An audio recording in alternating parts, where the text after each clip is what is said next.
basic defensive ladder drill is one in the hole.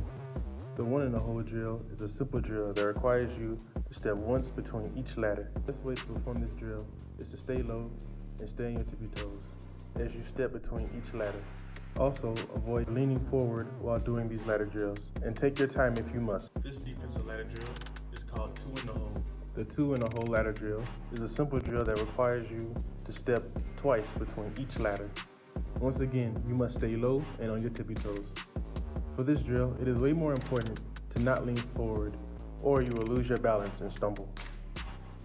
That is why it is important for you to take your time until you are familiar with these drills.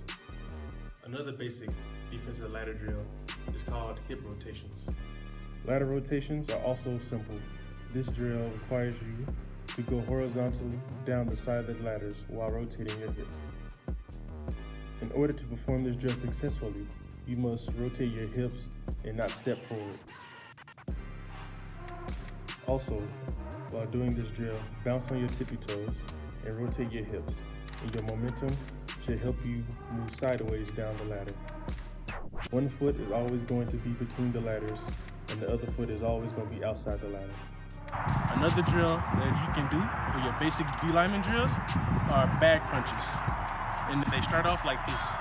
First, you want to get into a 3-point stance and explode and bring your feet. Whichever direction you're going, make sure you're exploding through with that same foot, followed by the back foot. Make sure your punches are powerful. Aim where the numbers are, so you are able to shock your opponent and throw them off balance, allowing you to have the upper hand on your opponent.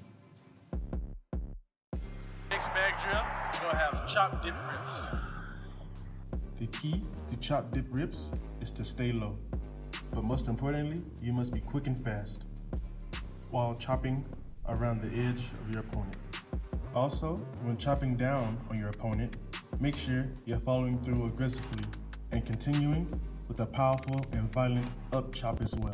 When chopping around your opponent, make sure you are cutting or turning sharply around your opponent.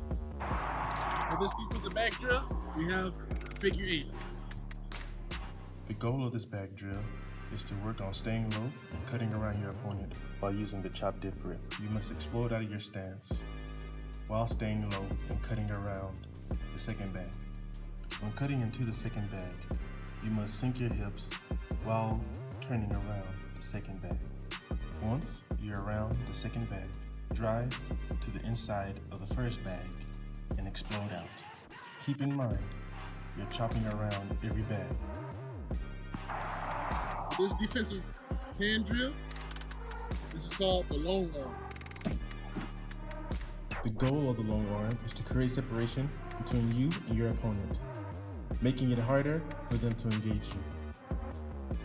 For the long arm, you must explode out of your stance and deliver a powerful punch with one arm. Your powerful punch must come from your inside shoulder. Make sure you're aiming for your opponent's outside shoulder.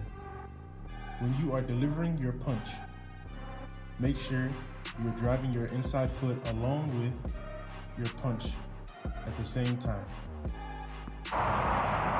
This drill is called the defensive jab. The goal of the jab is to throw your opponent off balance, just enough for you to create separation and escape. The hardest part to remember about this drill is to use the back of your elbow to create separation from your opponent.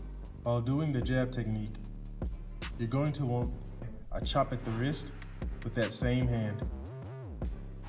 Then, with the opposite hand, club your opponent and rip through with the inside hand to separate with the back of your elbow. Hand drill, we have hand swipes. The goal of the defensive hand swipe are to simply swipe your opponent's hands away before they can touch you. Once you notice that your opponent is about to strike, put your hands together and swipe at the wrist.